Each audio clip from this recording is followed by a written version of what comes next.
Imagine you're on a slave plantation and you are unlucky enough to be one of the slaves on the slave plantation.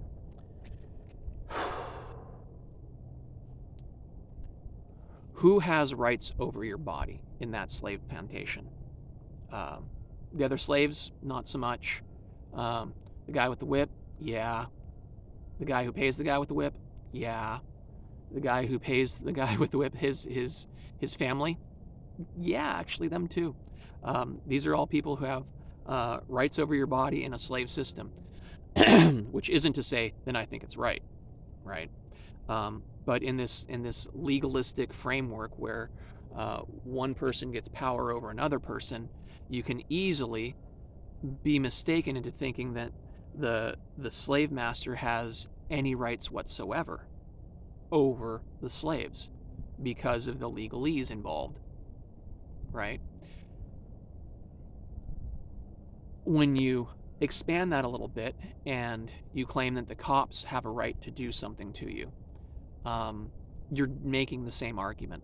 You're asserting a right of ownership over the populace that the cops hold, and in extension, the government holds. The government owns you is the relationship that is de facto in our legalistic system.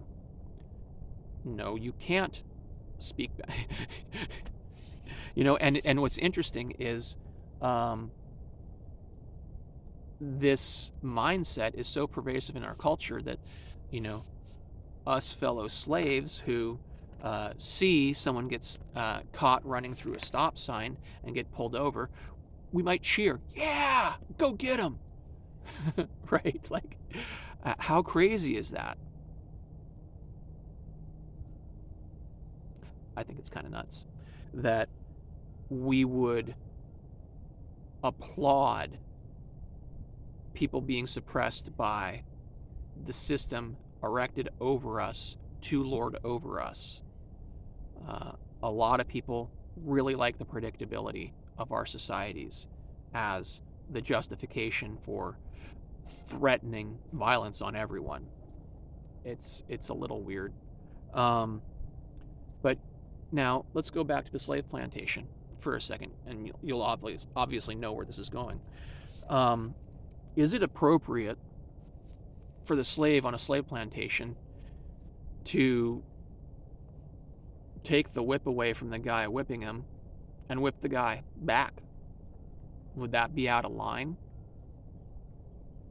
In today's morality, not yesteryear's morality, in today's morality, in today's cultures, in today's world, would it be out of line for the person being whipped by the slave driver to pull that whip out of the slave driver's hand and start whipping him with it? Would that be out of line?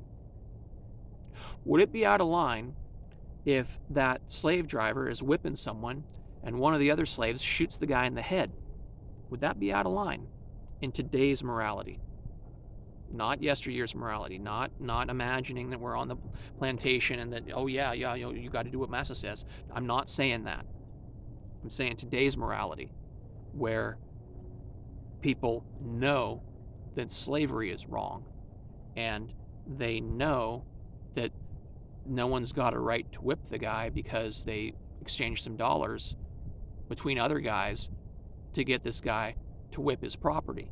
We know that's not okay. So is it appropriate in today's morality to see someone whipping another individual and shoot that guy in the head, shoot that whipper in the head? Would that be inappropriate in today's morality? Would it be inappropriate for the slaves on a slave plantation to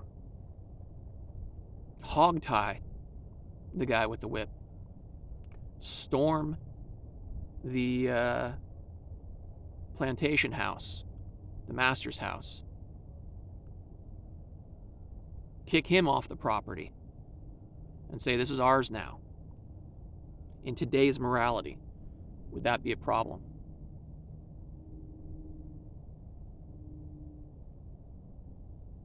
Yesteryear, of course, that would be a problem. That'd be a slave uprising. We can't have that.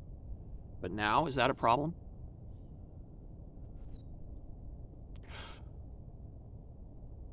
Now, let's say you go through all that trouble. You're the slaves. You kick the master out off the plantation.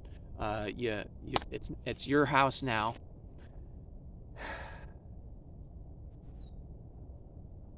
Can you imagine the insanity of those slaves getting together and saying, okay, well, now what do we do? Well, I don't know what we do. Well, someone's got to hold the whip. Oh, you're right, someone's got to hold the whip. Someone's got to live in the house. Oh, you're right, someone's got to live in the house.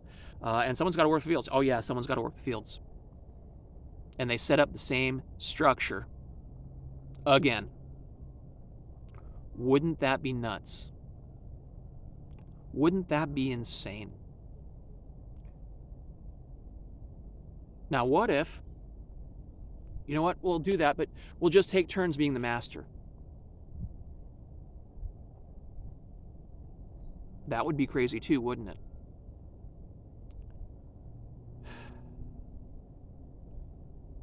It's where we are. It's what we're living in. And using today's morality in yesteryear's scenario, you can see clearly the insanity of it. But in today's morality, in today's world, in the same circumstance, we won't see it.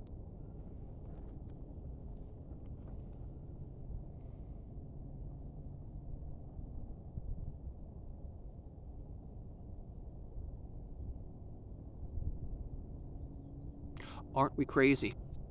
There's a guy, you can find him here on YouTube. His name is Larken Rose, Larken Rose. He's got a whole YouTube channel. I like all of his stuff.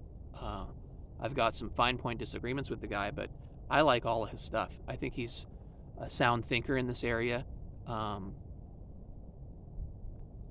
I borrowed some of my idea making here from him. He made two little films. One is a short, like 15-minute black and white cartoon you can find on his channel. It's called The Jones Plantation. He's got another one. Then he did, like, they did a theatrical movie. He got someone to help him with that. That's an excellent movie too.